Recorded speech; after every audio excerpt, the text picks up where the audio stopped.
Hello fellow cartoon fanatics, it is me, Kelly, back with Cartoon Universe, and today we are going to be talking about the absolutely legendary White Diamond. White Diamond is one of my favorite Steven Universe topics to talk about because she is obviously the most hyped up character. We don't know what to expect from her, and all we could do at this point is imagine what she may be like. But from the recent promo of the new episodes, we do see a flashback to the moon base, and this could potentially mean that White Diamond is on her way. I think we're going to be finding out more about her sooner than we think, most likely in the form of a flashback. So today I want to talk about some theories about what White Diamond might be like personality-wise and overall image-wise. And to back up these theories, I want to discuss 3 different options for how she could potentially be, given the information or little thereof that we actually do know about her. So I have 3 different theories as to what White Diamond might actually end up being like as a character. My first theory is that she's completely ruthless and cold, completely just an evil antagonist. My second theory is that she is more diplomatic and just not very emotional at all. Like how Yellow Diamond is a bit more angry, Blue Diamond is a little bit more emotionally sad. I feel White could potentially be a bit more robotic in her emotions. And my third theory about what White Diamond could be like is that she's actually kind and a motherly figure.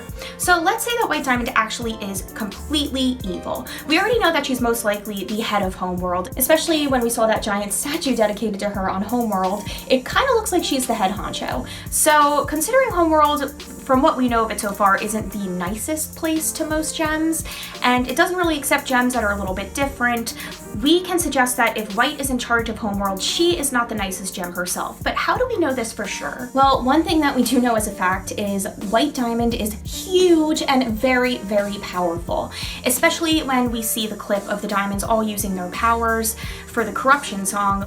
White Diamond's hand is much bigger than Blue and Yellow Diamond's, and it kind of looks like she has pointy fingernails, and to me, that kind of suggests villain.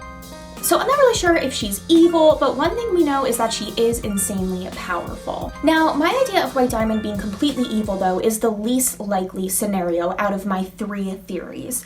Because I feel that in Steven Universe, all of the characters have many layers to them and reasons for why they are the way they are, and I just don't really see Rebecca Sugar creating the most hyped of all of the diamonds, the diamond, as being a one-dimensional villain. I really see her having more depths and layers to her, because that's how Rebecca Sugar makes this show so great. So seeing White Diamond just be evil and one-dimensional is not something I really imagine happening. So that's why I think the other 2 theories I want to talk about next are a little bit more likely for her character. The second theory I want to talk about is White Diamond being very sort of mentally intelligent and cold, but not cold in necessarily a ruthless way. We don't know for sure who Pearl belongs to yet. That's a story for a whole nother time, and we're just gonna have to wait to see more information on that, because I'm completely confused at this point, guys. But we do know that Pearl is a very intelligent gem, and she has her gemstone on her forehead, as does White Diamond. And as we've seen so far, the gems in the different diamonds quartz all have traits that are kind of similar to the diamonds themselves. Yellow Diamond has the rough and tough warriors, Blue Diamond has sort of the more emotional gems with sort of psychic magical abilities. So White Diamond, I could imagine, must have gems of high intelligence. And it's kind of interesting because we don't know that for sure because we haven't seen any gems in White Diamond's court yet, but I do imagine them being the elite of the elite and highly intelligent at the top of the food chain. So this makes me believe that White Diamond is really part of the highest of gem society, and maybe that further proves why she didn't really feel the need to be at the trial, because maybe it really didn't matter that much to her. She had more important things she was focusing on, and that is a really interesting idea. Lastly, I want to talk about a theory that I think is most likely and makes me feel the most excited for White Diamond. But there was a video that I'm sure all of you have seen that actress and singer Christine Ebersole is potentially voicing White Diamond. Now, upon doing some research, this lady is an amazing singer. She's won Tony Awards, she's been on Broadway, and she has a very beautiful operatic voice. I don't know if any of you have seen, but she was in the new musical Ever After, and she actually plays the wicked stepmother. That's an interesting point. And she sings a song called After All that is just gorgeous, and there's been some really cool White Diamond fan arts made about it that I really, really like. You guys should definitely check them out. But considering that this famous Broadway singer and legend is the voice actress for White Diamond is a really huge thing to consider. And I found a really interesting Reddit post about Christine Ebersole that really can help us speculate what White Diamond might be like. Reddit user Leo Wenmal came up with a really interesting theory that we can maybe link White Diamond to the character of the Queen of the Night in The Magic Flute, which is an opera by Mozart.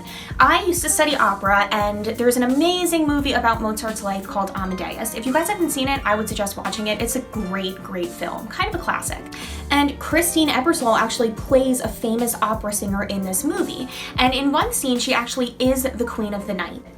The Queen of the Night is a character in the opera that's actually another wicked mother type figure, and she has a few daughters, which is kind of interesting when you think of how the diamonds are. Who would be the mother if there was one? Obviously White. So this is again the actress Christine Ebersole playing another mother, and a wicked one at that. So knowing this actress's history and the roles she's played in the past, can we speculate that White Diamond is going to be sort of a wicked stepmother of the diamonds? I'm not completely sure, and here is one other reason why. Like I mentioned before, I don't see White Diamond being one-dimensional. I don't see her being completely evil when we finally do meet her. Because of the way that this show flows, the way this show works, I just feel like it's not going to go in that direction. There's going to be more to the story. But also, if you watch a few videos with Christine Ebersole, she has a very sweet speaking voice. It's interesting because it's not how I imagined White Diamond to speak. Her singing style is absolutely lovely, and once again, it kind of makes me still feel like Pearl might be linked to White Diamond, because if you've noticed in the show, all of the characters' singing voices very much match their personalities. And if you've noticed in Pearl's songs, her songs are very musical theater based. They're very almost operatic in themselves. So knowing that White Diamond's voice actress is this opera singer, I can imagine White Diamond being very elegant and sort of regal with the way that she speaks. Also, the character of the Queen of the Night is known to wear an elaborate, huge white dress with shoulder pads and a big white headdress. Yeah, guys, that's kind of how we've seen White Diamond depicted so far on her murals. So what is this telling us? Do you guys think White Diamond is based off of the Queen of the Night? I think that'd be really cool, especially coming from someone who loves operas. And Rebecca Sugar, as we all know, is kind of a musical genius. I could totally see her getting inspiration from that. So my third theory about White Diamond being a regal motherly figure who isn't completely evil and isn't completely good, but maybe somewhere in the middle, I think sounds like the best theory. But what do you guys think? Do you guys think that White Diamond is a complete evil dictator and totally cold and ruthless? Do you think she's a little bit more robotic and doesn't have much emotions? Or do you think she has a lot more depth to her than we'll be expecting? Either way, I'm so excited to finally meet her, and I have hope that it's going to happen really soon. So I hope you guys all have a great day, and I will see you next time on Cartoon Universe.